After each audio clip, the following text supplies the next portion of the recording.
जय राम जी के भाइयों, क्या हाल है आप सबके। तो आज इस वीडियो में बात करते हैं कि बालों का झड़ना या बालों में एलोपेशिया या फिर बाल पतले होना एंटी डिप्रेसेंट मेडिसिन के बाद ऐसा होता क्यों है। तो भाई पहला रीज़न तो ये है कि एंटी डिप्रेसेंट बहुत तरह की आती है और 90% एंटी डिप्रेसेंट खाने के बाद बहुत सारे लोगों के बाल पतले या झड़ना या एलोपेशिया होने लग जाता है। एलोपेशिया किस चीज़ को बोलते हैं? एलोपेशिया बोलते हैं जब आपके बालों के बीच में पैचेस होने लग जाए। क्योंकि एंटी डिप्रेसेंट मेडिसिन खाने के बाद आपका जो माइंड है वो कूल डाउन रहता है, शांत रहता है, और जिसके कारण क्या है कि बालों की जो ग्रोथ है वो भी कम होने लग जाती है, जिसके कारण आपकी बालों की ग्रोथ कम होगी, बाल पतले होंगे, बाल झड़ने लग जाएंगे, क्योंकि आपका माइंड और बॉडी बिल्कुल सुस्त पड़ने लग जाएगी। आप इतने एक्टिव नहीं रहोगे, आप इतने माइंड से आपके जब इतने ज़्यादा एक्टिव नहीं रहोगे तो ऑटोमेटिक सी बात है कि कहीं ना कहीं तो कुछ ना कुछ तो साइड इफेक्ट आएंगे। और पहला साइड इफेक्ट आता यही है कि आपके बालों की ग्रोथ कम होने लग जाती है। ऐसे बहुत सारे लोग हैं, मेरे तो जैसे पहले से ही बाल कम है, ठीक है। सेकेंड थिंग इज दैट कि एंटी डिप्रेसेंट मेडिसिन खाने के बाद हार्मोनल इम्बैलेंस होने लग जाता है। हार्मोनल इम्बैलेंस भी इसलिए होने लग जाता है कि आप एंटी डिप्रेसेंट मेडिसिन खाओगे तो आपका गट हेल्थ बिल्कुल स्ट्रॉन्ग बनने लग जाएगी, ठीक है। आपकी गट हेल्थ एकदम से डाउन से एकदम से स्ट्रॉन्ग बनती है तो उसका रीजन कहीं ना कहीं एंटी डिप्रेसेंट मेडिसिन रहती है, ठीक है। क्योंकि माइंड आपका जब ओके चलने लग जाएगा एंटी डिप्रेसेंट मेडिसिन के साथ, कि माइंड आपका सही रहेगा, नींद ठीक से आने लग जाएगी, ठीक है, शांत रहोगे, इतना ज़्यादा किसी के बारे में सोचोगे नहीं, ठीक है, इतना ज़्यादा हाइपर एक्टिव नहीं रहोगे, ठीक है, नॉर्मल लाइफ जियोगे, ठीक है, पास्ट या फ्यूचर के बारे में इतना ज़्यादा दिमाग में लेके नहीं आओगे, ठीक है। तो गट हेल्थ आपकी उतनी ही स्ट्रॉन्ग बनती चली जाएगी, जिसमें आपके हार्मोनल इम्बैलेंस होने लग जाएगा। तो भाई मेरे एक भाई ने क्वेश्चन यही पूछा था कि एंटी डिप्रेसेंट मेडिसिन खाने के बाद मेरे बाल झड़ने क्यों लग गए हैं। तो दो चीज़ें मैंने आपको बताई है कि hormonal imbalance, and second thing is that कि आपके जो एंटी डिप्रेसेंट खाने के बाद बालों की जो ग्रोथ है वो कम होने लग जाती है, ठीक है। और भाई डॉक्टर से आपको बात करके मिनोक्सिडिल ट्राई करना चाहिए, क्योंकि मिनोक्सिडिल ट्राई करने से आपका ये होगा कि बालों की रीग्रोथ होने लग जाती है। जो आपके बाल पहले से भी झड़े हुए हैं वो भी बाल आपके आने लग जाएंगे, या जो बाल नए ताज़ा झड़ रहे हैं या ताज़ा पतले हो रहे हैं या कहीं पे पैचेस बन रहे हैं तो वो मिनोक्सिडिल से आने लग जाएंगे। मिनोक्सिडिल ट्राई करके देखना चाहिए, क्योंकि जब तक आप मिनोक्सिडिल ट्राई नहीं करोगे तब तक आपको पता नहीं चलेगा, लेकिन डॉक्टर के कंसल्ट के साथ, ठीक है। एंड तीसरी बात एक और बताना चाहूँगा कि भाई जैसे ही आप एंटी डिप्रेसेंट मेडिसिन छोड़ देते हो, ठीक है, उसके बाद ये सारे सिम्टम्स जो आपकी बॉडी में चल रहे हैं ये सारे हील आउट हो जाएंगे अपने आप ही। जो बाल आपके चले गए हैं वो आने भी लग जाएंगे, और जैसे जैसे जो सिम्टम्स जो बॉडी को लगता है कि भाई मैं ऐसा था पहले, अब ऐसा बन गया, या वैसा था या वैसा बन गया, सब कुछ ठीक होने लग जाएगा। ऐसा कुछ भी नहीं है।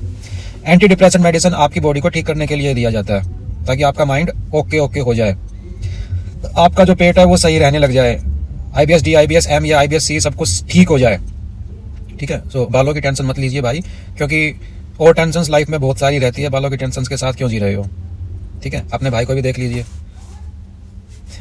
अच्छा, और दूसरी बात ये है, दूसरी तीसरी चौथी कोई भी बात हो, एक बात ये भी है, देखो भाई मैं जैसे जब से एंटी डिप्रेसेंट मेडिसिन खा रहा हूँ तो मेरा खाना पीना कुछ ज़्यादा हो गया है, और कई बार मुझे भी ये लगता है कि मेरे जीभ के ऊपर कुछ है ना इन्फेक्शंस हो गई हैं।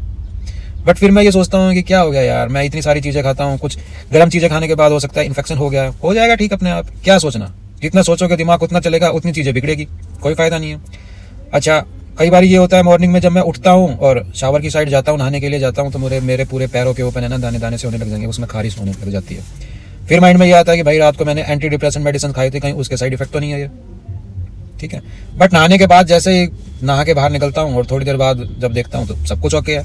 फिर मैं सोचता हूँ कि यार साला काहे का वहम, फालतू के वहम, फालतू की बातें, ये सारी कुछ सोच के भाई यही सोच के तो इंसान IBS C और IBS D लेता है अपने अंदर, ठीक है। आज अगर मेरे कफ एंड कोल्ड हो रहा है तो मैं क्या उसको एंटी डिप्रेसेंट मेडिसिन के साथ जोड़ दूं? जैसे आज मेरे जुकाम है, थोड़ा फीवर भी है, तो क्या मैं उसको एंटी डिप्रेसेंट मेडिसिन के साथ जोड़ सकता हूँ? कि नहीं ना, नहीं जोड़ पाऊंगा मैं उसको। हाँ, कुछ चीजों को जोड़ सकते हैं जिनका फैक्ट है, लाइक हेयर को जोड़ सकते हैं, आपकी मेंटल हेल्थ को जोड़ सकते हैं, ठीक है। बट ये दोनों चीजें बहुत इतनी ज्यादा इंपॉर्टेंट नहीं है, ठीक है। जितनी ज्यादा इंपॉर्टेंट आपकी हेल्थ है, आपकी गट हेल्थ है, आपकी स्ट्रॉन्ग होना है, आपकी मेंटल हेल्थ जितनी स्ट्रॉन्ग होगी आपकी गट हेल्थ उतनी स्ट्रॉन्ग होगी, खाया पिया अच्छे से लगेगा, पचेगा, ठीक है। आप स्ट्रॉन्ग बन जाओगे, आपका बॉडी वेट बढ़ जाएगा, आपको कब्ज डायरिया ये वाली सारी चीजें बंद हो जाएगी और आप बिल्कुल अपनी मस्त वाली लाइफ जीने लग जाओगे, ठीक है। मैंने 3 महीने से मेडिसिन खा रहा हूँ, बट 2 महीने में मेरा वेट 5-6 kg इंक्रीज हो गया था, बट अब 1 महीने से मेरा वेट रुक गया है। आई थिंक मुझे ये लगता है कि मैंने 4-5 kg या 5-6 kg वेट इंक्रीज किया है, बट अब मेरा 20-25 दिन से मेरा वेट को इंक्रीज नहीं हुआ है। अब मैं ये सोच रहा हूँ कि भाई वो वेट इंक्रीज हो क्यों नहीं रहा है, क्योंकि मैं तो ये चाहता था कि मेरा इससे पहले ना 72 या 68 के आसपास वेट मेरा रहता था, उतना ही वेट पहुंच जाए, लेकिन मुझे एक चीज़ ये भी सोचनी पड़ेगी कि मेरा वेट 48 पहुंच चुका था, ठीक है। अगर मैं आज के टाइम में 56 या 57 तक पहुंच चुका हूं या पहुंच जाऊंगा या 60 तक भी पहुंच जाऊंगा तो मेरे लिए भाई काफ़ी है, वो बहुत है। कहाँ इतना वेट लेके मुझे कहाँ जाना है, ठीक है। जस्ट मुझे अपनी बॉडी फिट रखनी है, अपने माइंड को शांत रखना है, कूल रखना है एंड सब कुछ खाना पीना है, ताकि मेरी लाइफ, आने वाली लाइफ जो बिल्कुल आराम से इजीली कूल चलती जाए। सो भाई, मैंने जो किसी मेरे भाई ने क्वेश्चन पूछा था बालों से रिलेटेड, उसकी क्वेरीज मैंने कंप्लीट कर दी है इस वीडियो में। आने वाली वीडियोस में अगर कोई क्वेश्चन पूछेगा तो भाई मैं उसका भी रिप्लाई दे दूंगा, क्योंकि भाई मैं जितना मुझे लगता है, वैसे तो मुझे देखो इतना टाइम यूट्यूब पे हुआ नहीं है, ठीक है, बट मैं फिर भी जितना मुझे लगता है कि मैं अपने एक्सपीरियंसेस आपको देता रहूं, आपको बताता रहूं, या इतने तो लोग मुझसे क्वेश्चन पूछते भी नहीं है, फिर भी मैं उनके लिए पूरी वीडियो बना देता हूँ।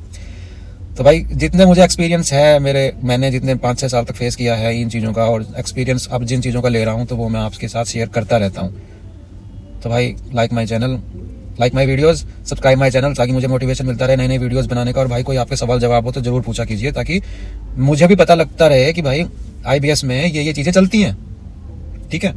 मुझे भी समझ आता रहे कि IBS में ये चीज़ें चलती हैं, क्योंकि आज मुझे कफ कोल्ड है, आज मेरे हल्का सा पेट में दर्द भी हुआ था 2-3 महीने बाद, ठीक है। मेरे लेग्स के ऊपर दाने दाने से मॉर्निंग में हो जाते हैं, ठीक है।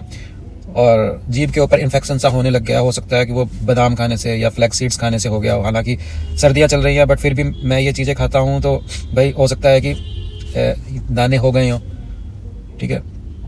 तो भाई ये प्रॉब्लम तो लाइफ टाइम चलती रहेगी, कुछ ना कुछ तो आपको झेलना ही पड़ेगा। कभी बुखार झेलोगे, टाइफाइड झेलोगे, जॉन्डिस झेलोगे, ठीक है, शुगर झेलोगे हैं, और भाई ये सब कुछ करते करते कहीं ना कहीं कुछ ना कुछ हो भी जाएगा, ठीक है। तो भाई ये लाइफ ऐसी चलेगी, जितना हो सके खुश रहिए, आबाद रहिए, मुस्कुराते रहिए, ठीक है। और भाई कुछ गलत बुरा कहा हो तो उसके लिए सॉरी, माफ़ करना। इस वीडियो में इतना ही। थैंक यू मेरे भाई, बाय, टेक केयर।